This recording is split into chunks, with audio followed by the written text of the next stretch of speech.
लेकिन क्या है इन्हें तो निजामुद्दीन मरकज। अरे भैया निजामुद्दीन के 80% मरीज सही हो गए, वो भी बता दो। और आप तो कहते ना कि 37 तो मरीज निजामुद्दीन के हैं। अब बता दो ना भैया 35,000 कहां के हैं।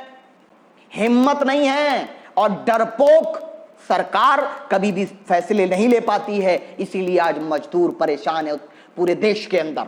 जब गरीब मजदूर पे 2 लाख रुपए का लोन हो जाता है ना, तो बैंक वाले उसकी संपत्ति जब्त कर लेते हैं क्योंकि वो गरीब होता है। लेकिन मुरादाबाद में करे तो गलत है, लेकिन मेरठ में डॉक्टर भटनागर पर जुगल किशोर हमला करे तो मीडिया के मुंह में दही जम जाती है कि प्रधानमंत्री खुद क्यों नहीं आए इस लॉकडाउन 3 की घोषणा करने के लिए।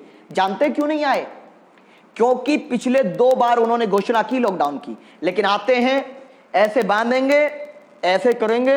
ये देखिए प्रधानमंत्री जी ऐसे आएंगे, कहेंगे भाई और बहनों, मित्रों, आपका बलिदान चाहिए, आपका त्याग चाहिए, आपसे अब कोरोना को हराना है। लेकिन ये नहीं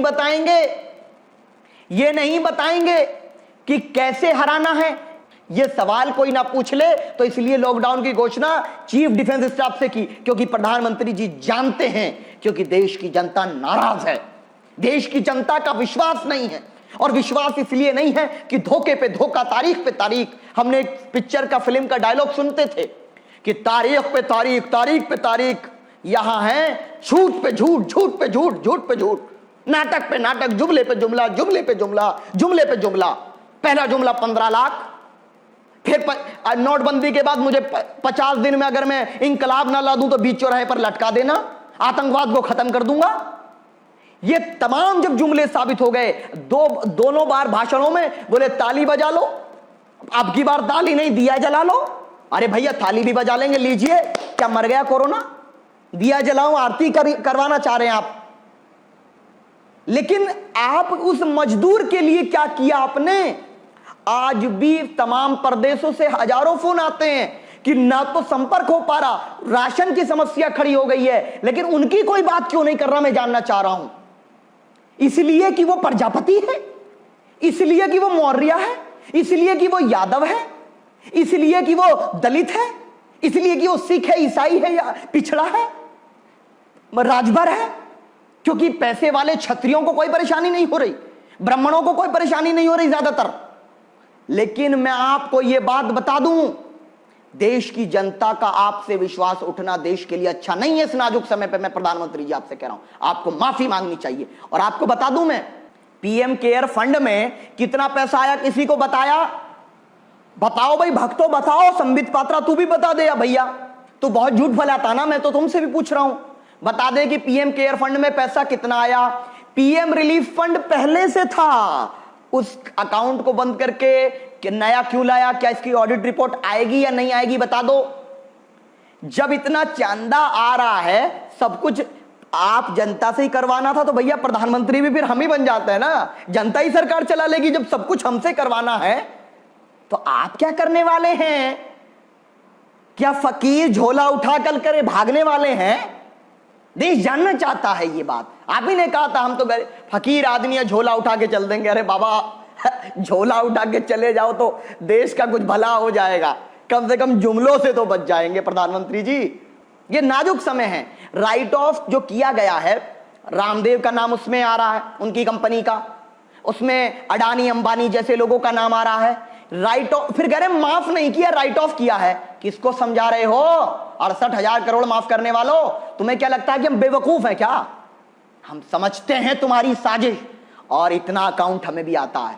हमें ना समझाओ, इतने इकोनॉमिक्स हमें भी आती है, इतनी अकाउंटिंग हमें भी आती है। राइट ऑफ का मतलब यह है कि बैंक ये मान ले कि ये पैसा मर गया। अरे जब रामदेव पे कौन सी कमी आ रही है, क्यों नहीं ले रहे उससे पैसा? डरते हो क्या?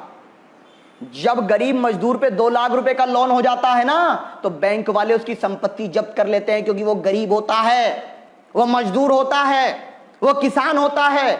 लेकिन ये जो बड़े बड़े देश के, मैं तो कहूंगा कि देश के लुटेरे, अडानी अंबानी जैसे लुटेरे या रामदेव जैसा लुटेरा, अगर राइट ऑफ की बात आई है, क्यों आ रही है राइट ऑफ की बात? क्या खत्म हो गई इसकी कंपनी? ये दिवालिया घोषित हो गया क्या? पैसे नहीं है इस पे, प्रॉपर्टी नहीं है, क्यों सीज नहीं करते हैं? लेकिन हिम्मत नहीं है, हिम्मत नहीं है, और डरपोक सरकार कभी भी फैसले नहीं ले पाती है, इसीलिए आज मजदूर परेशान है पूरे देश के अंदर। लेकिन क्या है इन्हें तो निजामुद्दीन मरकज, अरे भैया निजामुद्दीन का 80% मरीज सही हो गए, वो भी बता दो।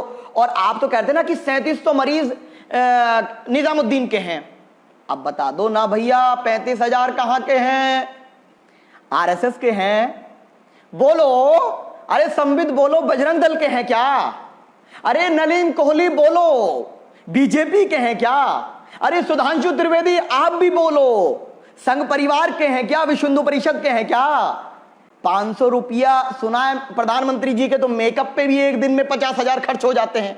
सुना है प्रधानमंत्री जी के तो कपड़ों पे भी तो 70,000 का कुर्ता पहनते हैं, किसी ने बताया। लेकिन गरीब के लिए 500 रुपया कितने दिन? एक महीने के लिए, और राशन के नाम पे मोटा चावल देंगे। मजदूर को तुम वोट लेना आता है तो तुम उनके कदमों में चले जाते हो, भीख मांगते हो भाजपा वालों। लेकिन जब उनकी सेवा करने का समय आया, जब राष्ट्र आपदा का समय आया, भारत का बजट 5 लाख करोड़ का बजट तो सिर्फ उत्तर प्रदेश का है। 2.7 ट्रिलियन डॉलर की हमारी इकोनॉमी है, लेकिन नया पार्लियामेंट बनाने के लिए पैसा है, अडानी अंबानी का माफ करने के लिए पैसा है, बड़े बड़े रोड्स बनाने सबके लिए पैसा है, लेकिन गरीब मजदूर जो पिछड़ा, अति पिछड़ा दलित है, उसके राशन के लिए पैसा नहीं है।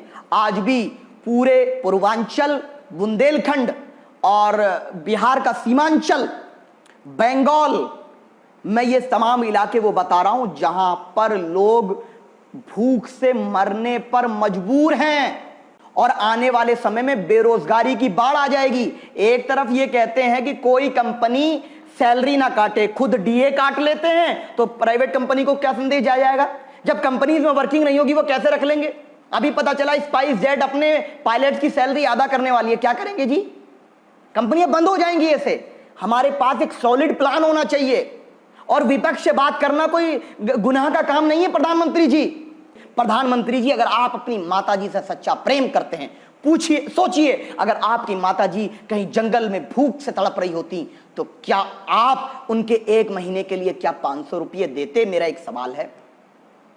प्रधान या मुख्यमंत्री योगी आदित्यनाथ जी, क्या माताजी या पिताजी या बहन या कोई आपके परिवार का व्यक्ति अगर कोई परेशानी में हो तो क्या 500 रुपये एक महीना के लिए दिया जाएगा? 15,000 तो दे दो कम से कम। जब मुर्तजा नाम का व्यक्ति पुलिस वाले का हाथ ऐसे पकड़ता है तो मीडिया 1 घंटे की डिबेट करता है। बिल्कुल हम इसके कतई हकदार नहीं है कि भाई बदतमीजी होनी चाहिए, बिल्कुल नहीं होनी चाहिए। लेकिन जब मेहर सिंह पुलिस वालों का सर फोड़ देता है ना, तो इनके मुंह में दही जम जाती है। जो कलबुर्गी में हजारों लोग इकट्ठा हो जाते हैं धार्मिक आयोजन के लिए, उस पर डिबेट कोई नहीं करता है। मुरादाबाद में अगर कोई डॉक्टरों पे हमला कर देता है, बिल्कुल गलत है, नहीं होना चाहिए। मैं खिलाफ हूं, मैं भारत का नागरिक हूं, सच्चा मुसलमान हूं, सच्चा देशवासी हूं। डॉक्टरों पे हमला करना गलत है और करने वाले भी गलत हैं। लेकिन मुरादाबाद में करे तो गलत है, लेकिन मेरठ में डॉक्टर भटनागर पर जुगल किशोर हमला करे तो मीडिया के मुंह में दही जम जाती है। परेशानी यहां आ जाती है। ये क्रोनोलॉजी है कि एक आदमी गलती करे, पूरी कौम को कटघरे में खड़ा कर दो, और फिर अपने देश के प्रजापति, मौर्य, पाल, दलित, आदिवासी, जो गरीब मजदूरों के मुद्दे हैं ना, उन मुद्दों पर दबा करके, उनको मिट्टी में दफन करके ये नफरत के मुद्दे ऊपर ले आओ। ये इनकी साजिश है और इसको बेनकाब करना होगा। लड़ाई ये है हमारी आपसे, और लड़ाई जारी रहेगी। ये सच्चाई की लड़ाई है।